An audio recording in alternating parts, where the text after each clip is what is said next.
பேராசிரியர் தி.வே. விஜயலட்சுமி அவர்கள் இசைத்துறை வித்தகர்.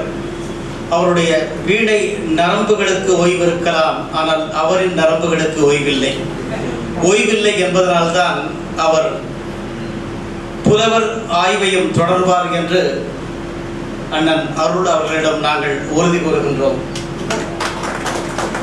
இந்த விழாவில் சிறப்புரை ஆற்றவிருக்கின்ற எங்கள் அன்புக்குரிய கலைமகள் ஆசிரியர் கலைமாமணி கீழாம்பூர் சங்கர சுப்பிரமணியன் ஐயா அவர்கள் தன்னுடைய நூலார் அறிவினாலும் தன்னுடைய பேச்சாற்றலாலும் உலகம் முழுவதும் என்று காணொலியிலும் கருத்தொலியிலும் ஒலிப்பவர், கவர்பவர்.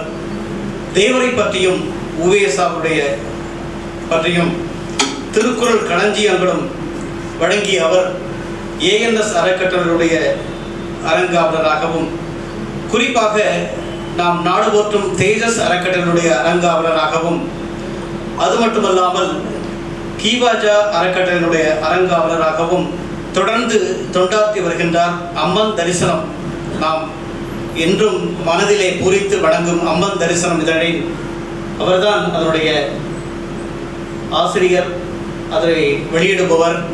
இன்று கலைமகளிலும் மஞ்சளிலும் ஆசிரியராக இருக்கின்ற அவரை பற்றி ஒரு என்ன சொல்லலாம்னு தோன்றப்போ இந்த பகுதியில் அவை அவருடைய பேச்சை கேட்டுக்கொண்டே ஒரு 4 வரி எழுதினேன். உடனே எனக்கு அவருடைய நதிகளை பற்றி அவர் பேசுகின்ற அத்தனை நிகழ்ச்சிகளும் மனதிலே ஒரு நதியோட்டமாக நடந்தன. நடந்தால் கீழாம்பூர் நடந்தால் பாலைவனம் பூ பூக்கும், நகர்ந்தால் தென்றல் கைகோர்க்கும், படர்ந்தால் தமிழின தோப்பாகும், பகர்ந்தால் நதியெல்லாம் வாழ்த்தொலிக்கும், தொடர்ந்தால் தாமிர பரணி பாடும், நுகர்ந்தால் கலைமகள் இசையாகும், நடந்தால் பாலைவனம் பூ பூக்கும், நகர்ந்தால் தென்றல் கைகோர்க்கும், படர்ந்தால் தமிழினம் தோப்பாகும், பகர்ந்தால் நதியெல்லாம் வாழ்த்தொலிக்கும், தொடர்ந்தால் தாமிர பரணி பாடும், நுகர்ந்தால் கலைமகள் இசையாகும். எங்கள் பாசத்துக்குரிய கலைமாமணி கீழாம்பூர் ஐயா வருக, எங்களுடைய சிறப்புரையை தருக. எல்லோருக்கும் என்னுடைய அன்பான வாழ்த்துக்கள், நன்றி.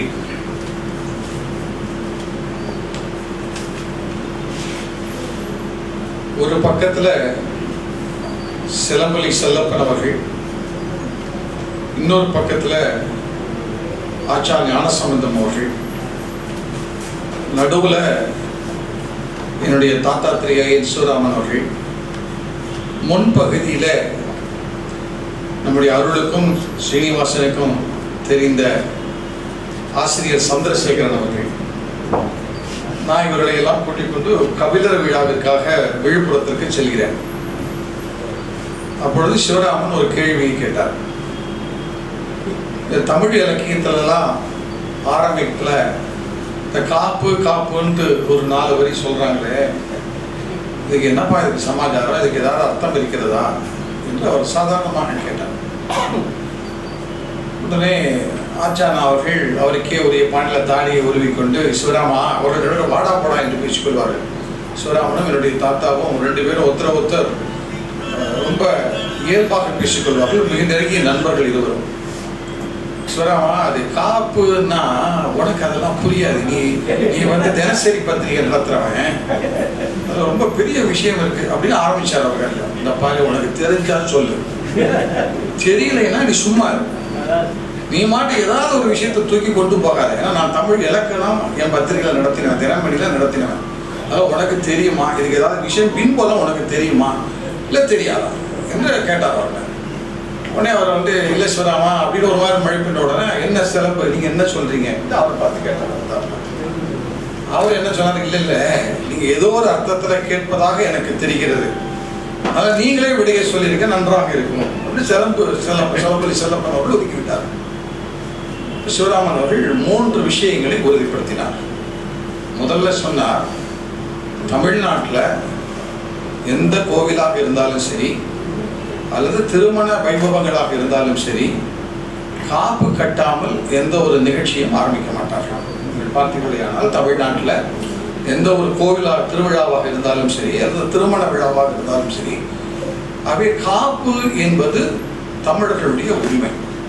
காப்பு இல்லாமல் எதுவும் செய்ய முடியாது. ஒரு புலவன் மிகப்பெரிய இலக்கியத்தை படைக்கும் பொழுது அவன் ஒரு 4 வரியில உள்ளுக்குள்ள என்ன இருக்கு அப்படிங்கிறதையும், அந்த இலக்கியம் காக்கப்பட வேண்டும் என்பதை பற்றியும் சொல்வதற்காகத்தான் அந்த காப்பை முன்பாக வைத்து அதை சொல்கிறான் அப்படின்ட்டு ரொம்ப நிறைய விளக்கினார். நான் உங்கள்கிட்ட சாதாரணமா சொல்கிறேன், பெரிய அளவுல அவர்கள் விளக்கினார்கள். ஆகவே இந்த காப்பு என்பது மிகவும் மிகவும் ஒரு உயரிய சொல். அந்த சொல் இன்றைய நூலாசிரியருக்கு மிக சிறப்பாக பொருந்தும் என்று நான் நினைக்கிறேன். காரணம், அவர்கள் திருக்குறளையும் தமிழ் இலக்கியம் சம்பந்தமான கட்டுரைகளையும் இங்கே தொகுத்து நமக்கு தந்திருக்கிறார்கள். அது மட்டும் இல்லை, காப்பீடு கழகத்தில் அவர்கள் வேலை செய்த காரணத்தினால், அவர்கள் வேலை செய்த இடம் காப்பீடு கழகத்தில் அவர்கள் வேலை செய்தார்கள். அந்த வேலை செய்த காரணத்தினால் தமிழை காக்க வேண்டும் என்கின்ற ஒரு உந்துதல் அவர்களுக்கு ஏற்பட்டு, அந்த உந்துதலுக்கு யார் தனக்கு குருவாகவும் யார் தனக்கு தகப்பனராகவும் இருக்கிறார்களோ அவர் பாதையிலே சென்று தன்னுடைய குடும்பத்தை அரவணைத்துக் கொண்டு மிக சிறப்பாக அவர்கள் எழுதி வருகிறார்கள் என்று சொன்னால், அவருடைய வெற்றிக்கு காரணம் அவருடைய கணவரும் அவருடைய தகப்பனார். அவர்களை நான் பார்க்கும் பொழுதெல்லாம், அவரிடத்திலே நாங்கள் பேசும் பொழுதெல்லாம் அதே மாதிரி அவர்கள் ஆரம்பத்தில் சொன்ன மாதிரி தான். ஔவை நடராஜன் ஐயா அவர்களை பற்றி அவர்கள் சொல்லாமலே இருக்க மாட்டார்கள். எங்கே பார்த்தாலும் அவர்கள் சொல்லாமலே அவர்கள் இருக்க மாட்டார்கள். ஆகவே அவர்களுக்கு அது ஒரு இயல்பாகவே வந்திருக்கிறதோ என்று நான் நினைக்கிறேன். நானெல்லாம் பார்த்து வியந்து அசந்து போய் இருந்த ஒரு பெரிய மாமனிதர் ஔவை நடராஜன் அவர்கள். அவர்களுடைய பல்வேறு உரைகளை, அதாவது பெரிய புராணமாகட்டும், ராமாயணமாகட்டும், திருக்குறள் ஆகட்டும், அதில் பல உரைகள், சில உரைகள் எனக்கு மனப்பாடம், சில உரைகள் எப்பொழுதும் என் காதுகளிலே அவைகள் தீங்கிட்டு கொண்டிருக்கும். அதில் திருக்குறள் சம்பந்தமாக ஒரு முறை அவர்கள் உரையாற்றிய பொழுது அவர்கள் சொன்ன ஒரே ஒரு வார்த்தை, அது எப்படி ஒரு மாணவர்களுக்கு வகுப்பெடுப்பார்களோ அதே போன்று அவர்கள் உரை செய்தார்கள். ஒரே ஒரு குறளை எடுத்துக்கொண்டு, கற்க கசடர, அந்த குறளை எடுத்துக்கொண்டு அவர்கள் சொன்ன விளக்கம், நம்ம அப்படியே அந்த குறளை படித்து விடக்கூடாது. கற்க நிறுத்தணும், கசடர நிறுத்தணும், இப்படி ஒவ்வொரு சொல்லுக்கும் அர்த்தம் பார்த்து அதுக்கு அடுத்த சொல்லுக்கு நம்ம போகணும். அப்படி முழுசும் போனால்தான், அதாவது அதுக்கு அவர்கள் சொன்ன உதாரணம் என்ன என்று சொன்னால், எக்மோர் ஸ்டேஷன்ல இருந்து ஒரு ரயில் கிளம்புகிறது என்று சொன்னால் அது நேரடியாக திருநெல்வேலியில் போய் நிற்காது. எக்மோர்ல கிளம்பித்துனா அதுக்கு அடுத்தாப்புல அதுக்கு செங்கல்பட்டுக்கு போகணும், விழுப்புரத்துக்கு போகணும், அப்புறம் அப்படியே ஒவ்வொரு ரயில்வே ஸ்டேஷனா நின்று தான் அது போக முடியும். அது மாதிரி திருக்குறளை நாம் படிக்கும் பொழுது அது 7 சீர்களாக இருந்தாலும் ஒவ்வொரு சீரையும் நிறுத்தி அதை ஒரு பார்வை பார்த்துட்டு அப்புறம் தான் அடுத்த சீருக்கு நாம் போக வேண்டும் என்று ஒரு பெரிய வகுப்பை எடுத்தார்கள் ஔவை நடராஜன் அவர்கள். ஏவிஎம் ராஜேஸ்வரி கல்யாண மண்டபத்தில் அந்த அந்த அந்த கூட்டத்திற்கு போன அந்த காலகட்டங்களை எல்லாம் பார்த்த பொழுது அதெல்லாம் ரொம்ப ஒரு அற்புதமான ஒரு காலகட்டம். அதெல்லாம் கொஞ்சம் கூட பிசகில்லாமல் அப்படியே ஔவை அவர்களுடைய குரலே நமக்கு கேட்பது போன்று, பல பேர் நீங்க கண்ணை மூடி இருந்தீங்களா, ஔவை நடராஜன் அவர்களுடைய குரலே நமக்கு தாளாட்டுவது போன்று இருக்கும் எங்களுடைய அன்புக்குரிய நண்பர் திரு ஔவை அருள் அவர்களுடைய குரல். சுந்தரமூர்த்தி ஐயா அவர்கள் திருக்குறள்ல அவர்கள் செய்திருக்கக்கூடிய சாதனை என்பது சாதாரணமான சாதனையே அல்ல. அது திருக்குறள் வாசிப்பாகட்டும், அல்லது திருக்குறளுடைய முதல் நூலினுடைய ஆய்வுகளாகட்டும், பரிமேலழகருடைய உரையினுடைய ஆய்வுகளாகட்டும், அல்லது திருக்குறளை நாம் யார் யாரெல்லாம் திருக்குறளுக்கு பதிப்பு செய்திருக்கிறார்கள், அந்த பதிப்பிலே என்னெல்லாம் கருத்துக்கள் இருக்கின்றன என்பதை பற்றிய உரையாகட்டும், இதையெல்லாம் சுந்தரமூர்த்தி ஐயா அவர்கள் செய்திருக்கக்கூடிய திருக்குறளுக்காக அவர்கள் செய்திருக்கக்கூடிய பணி என்பது மிகப்பெரிய பணி. இன்று அவர்கள்தான் இங்கே தலைமை உரை ஆற்றியிருக்க வேண்டும். அவர்கள் இன்றைக்கு இன்ஜெக்ஷன் நமக்கு எல்லாம் வந்திருக்கக்கூடிய வியாதிக்காக போட்டுக்கொண்ட ஒரு மருந்தின் காரணமாக சரி வர வேண்டாம், வயதின் காரணமாக வர வேண்டாம் என்று வீட்டில் இருக்கிறார்கள்.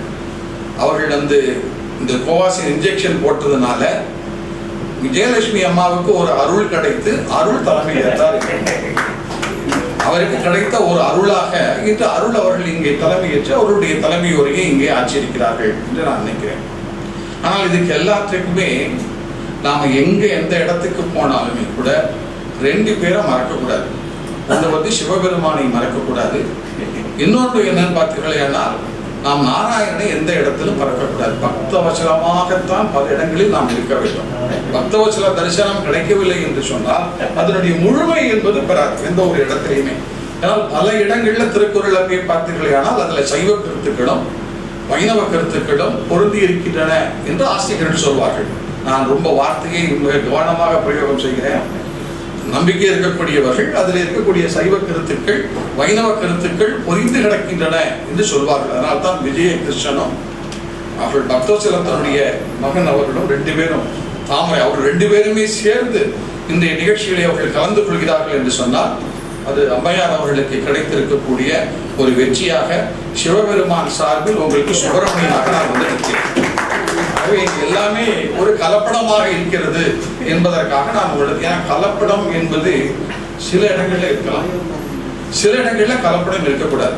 இந்த நூலில் நிறைய கலப்படங்கள் இருக்கிறது. நம்முடைய விஜயலட்சுமி அம்மா செய்திருக்கக்கூடிய நூல்ல கம்பர் வருகிறார், பெரிய புராணம் வருகிறது, அங்கிருந்து பார்த்தா வள்ளலார் வருகிறார். எல்லாருமே அவர் வந்து ஒரு கலப்படமாக அங்கே கொண்டு வந்து சேர்க்கிறார்.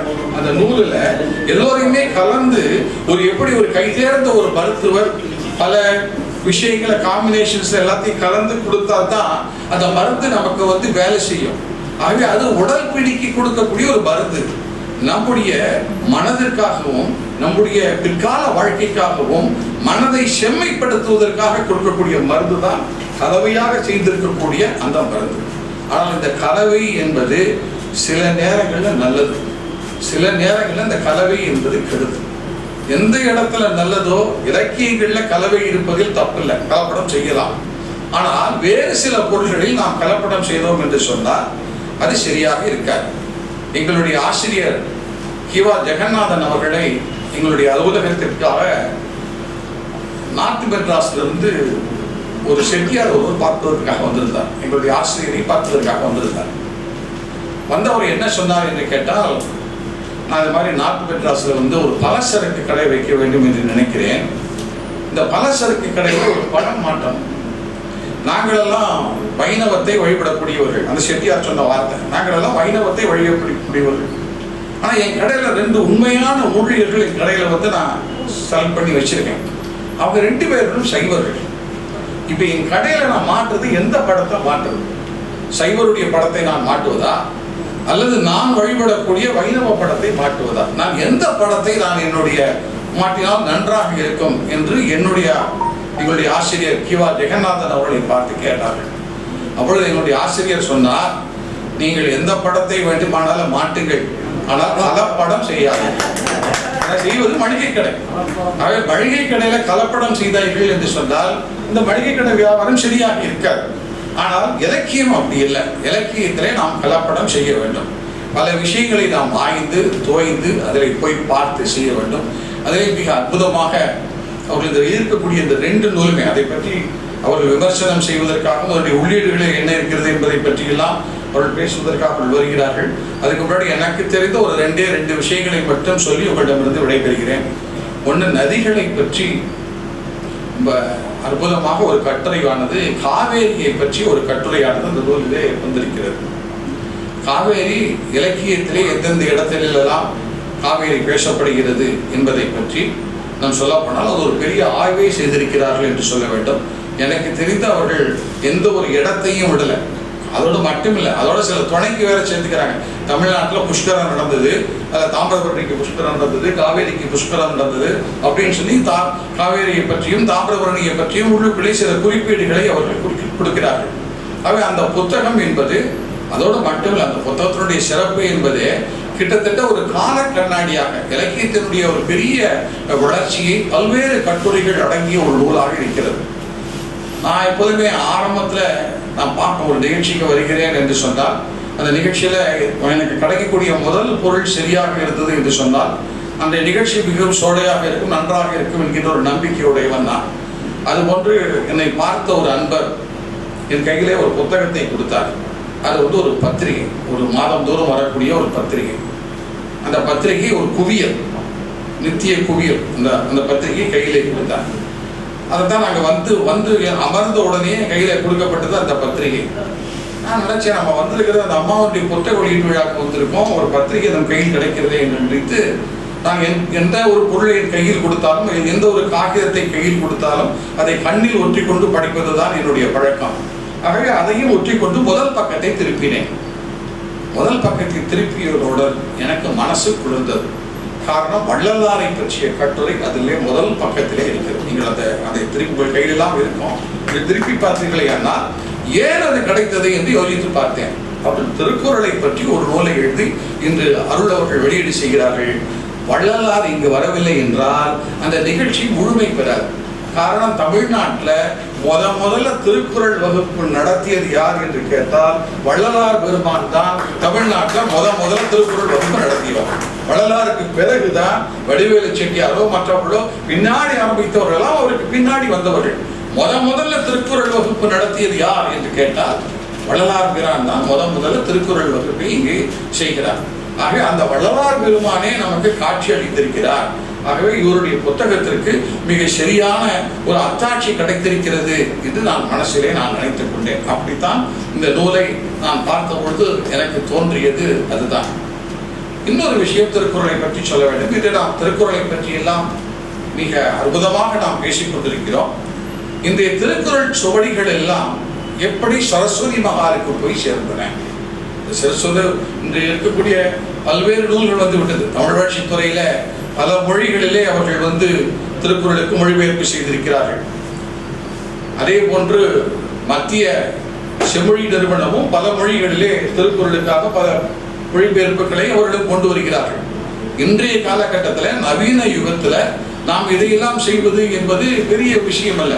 இன்னைக்கு கணினி இருக்கிறது, பெரிய அறிஞர் பெருமக்கள் இருக்கிறார்கள்.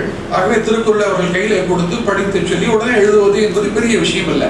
ஆனால் அன்றைய காலகட்டத்தில் சரஸ்வதி மகால் நூல் நிலையத்திற்குள் திருக்குறள் ஓலைச்சுவடிகள் எப்படி நுழைந்தன? ஏன்னால் 1812ஆம் ஆண்டு தான் முதல்ல தரங்கம்பாடியில அச்சு இயந்திரம் வருகிறது. அங்க முதல்ல பைபிளுடைய சரித்திரத்தை சின்னதாக ஒரு 16 பக்கத்திலே அடிக்கிறார்கள் ஆரம்ப கட்டத்துல. ஆனா அந்த காலகட்டத்திலாம் திருக்குறளை பற்றி ஒரு பெரிய பேச்சோ பேரோ இல்லை. ஆனால் எல்லிஸ் அவர்கள் திருக்குறளை பற்றி சில மொழிபெயர்ப்புகளை எல்லாம் செய்த ஒரு காலகட்டம் அது. ஆனாலுமே ஒரு பெரிய ஒரு எண்ணோட்டம் அந்த காலகட்டத்தில் இல்லை. அது எப்படி ஏற்பட்டது என்று கேட்டால், ஓவே சாமிநாதையர் ஒரு பதிவு செய்கிறார். சாமிநாதையர் அவருடைய நினைவு மஞ்சரியில சில விஷயங்கள் என் சரித்திரத்தில் போனால் கிடைக்கும், சில விஷயங்கள் நினைவு மஞ்சரியில் போனால் தான் கிடைக்கும். நினைவு மஞ்சரியில ஒரு விஷயத்தை அவர்கள் எழுதுகிறார்கள். சரபோஜி மன்னர் கும்பகோணத்திலிருந்து கிளம்பி கல்கட்டாவுக்கு போகிறார். அன்றைய காலகட்டம் பிரிட்டிஷார் அவருடைய ஆட்சி காலகட்டம். சரபோஜி மன்னரை பொறுத்தவரையில் ஆங்கில அரசுக்கு ஒழுங்காக கப்பம் கட்டிய மன்னர்களில் ஒருவர் சரபோஜி மன்னர். ஆகவே ஆங்கில அந்த துறை என்ன நினைத்தார், கல்கத்தாவில் இருக்கக்கூடிய துறை என்ன நினைத்தார், வருகின்ற மன்னர் நம்முடைய ஆட்சிக்கு கட்டுப்பட்டு உட்பட்டு வரக்கூடிய ஒரு மன்னர். ஆகவே அவருக்கு ஒரு ரெட் டாட் ரிசப்ஷன் கொடுக்கட்டும், சிவப்பு கம்பள பிரிவிலே அவருக்கு ஒரு பெரிய வரவேற்பு கொடுக்க வேண்டும் என்று நினைத்தார். அதுபோன்று கல்கட்டாவில் ஒரு மிகப்பெரிய வரவேற்பு சரபோஜிக்கு செய்யப்பட்டது. ஒரு 3 நாட்கள் அந்த துறையினுடைய பாதுகாப்பிலே, அந்த துறையின் அவருடைய உபச்சரிப்பிலே கல்கட்டாவிலே இருந்தார்கள் சரபோஜி மன்னர் அவர்கள். 3ஆம் நாள் அவர்கள் கிளம்ப வேண்டும். கிளம்பும் பொழுது அந்த துறை ஒரு கேள்வியை கேட்கிறார். நான் தமிழகத்தினுடைய சிறப்பாக இருக்கக்கூடிய திருக்குறளை பற்றி நான் கேள்விப்பட்டிருக்கிறேன். உங்களுடைய ஆட்சியில், உங்களுடைய ஆளுகையில் நீங்கள் திருக்குறள் சுவடிகளை பார்த்திருக்கிறீர்களா? நீங்கள் உங்களுடைய நூலகங்கள் எங்கேயாவது திருக்குறள் சுவடிகளை வைத்திருக்கிறீர்களா என்று ஒரு கேள்வியை அன்றைய கல்கட்டாவில் இருக்கக்கூடிய கவர்னர் சரபோஜியிடம் கேட்கிறார். சரபோஜிக்கு இல்லைன்னு சொன்னா அது கௌரவ குறைச்சல், இருக்குன்னு சொன்னா அதை தேடணும், என்ன செய்வது என்பது தெரியாமல் தவிக்கிறார் சரபோஜி மகாராஜா. ஆனாலுமே கூட கேட்பது ஒரு ஆங்கில துறை கேட்கிறார். ஆனா நம்ம சரபோஜி பத்தியும் தெரிஞ்சுக்கணும். சரபோஜி தமிழ் மன்னன் இல்லை, சரபோஜி மராட்டியன். ஆகவே அவருக்கு தமிழை பற்றியோ தமிழ் இலக்கியத்தை பற்றியோ பெரிய அளவில் தெரிந்திருக்கக்கூடிய வாய்ப்பு இல்லை.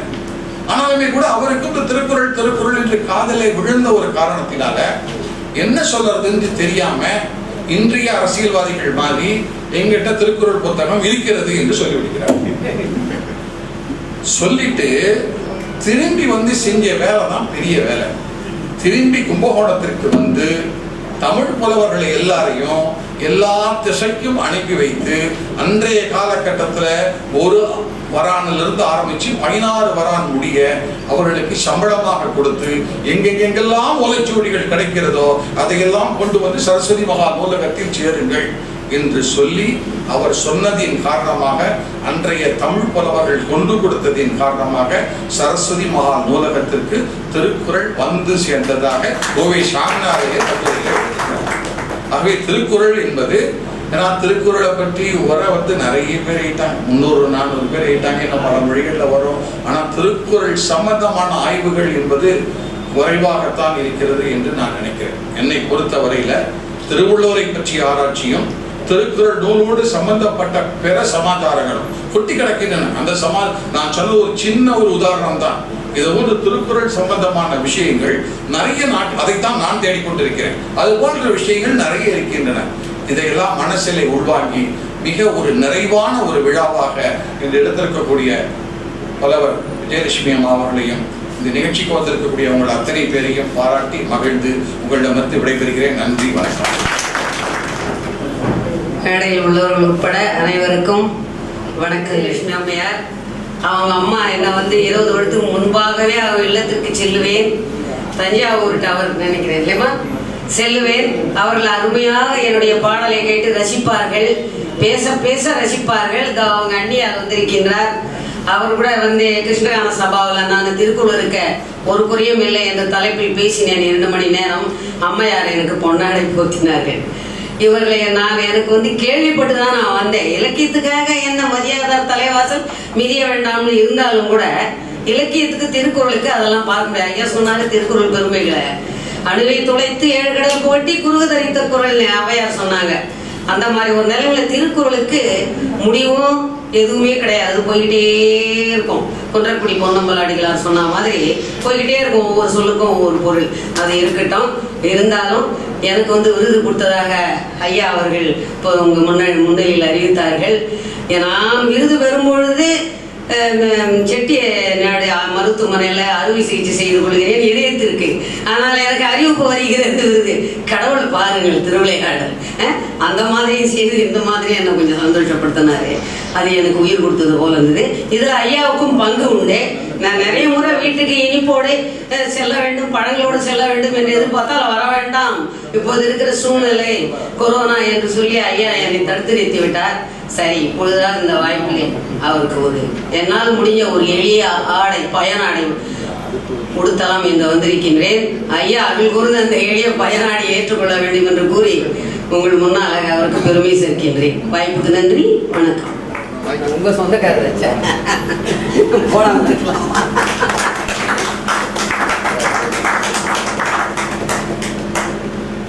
தமிழக அரசின் தமிழ்ச்செம்மல் விருதை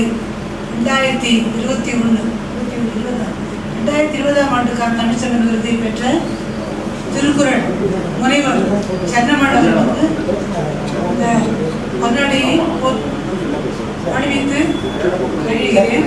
மேலும் அயோத்திதாச விருதையும் பெற்றுள்ளார். 2 விருதுகள் அவருக்கு 2021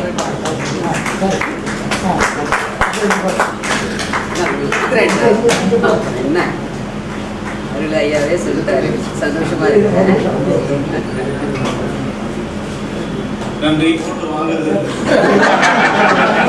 ஐயா எடுத்துட்டு வந்திருக்கேன். ஐயா பாருங்க, வேணா காட்டுறேன். நன்றி, மகிழ்ச்சி. அன்புக்குரிய கலைமகள் ஆசிரியர் திரு கீழாம்பூர் சுப்பிரமணியம் அவர்கள் மிக சிறப்பாக தன்னுடைய உரையிலே நினைவாற்றலோடு நினைவலைகளோடு அன்று நடந்ததிகம் என்று இந்த விழாவில் ஒருங்கிணைத்து மிக அழகாக பேசினார். அவருக்கு உங்கள் கரவறை மூலம் தன்னுடைய மகிழ்ச்சியையும் வாழ்த்துக்களையும் தெரிவிக்கின்றோம்.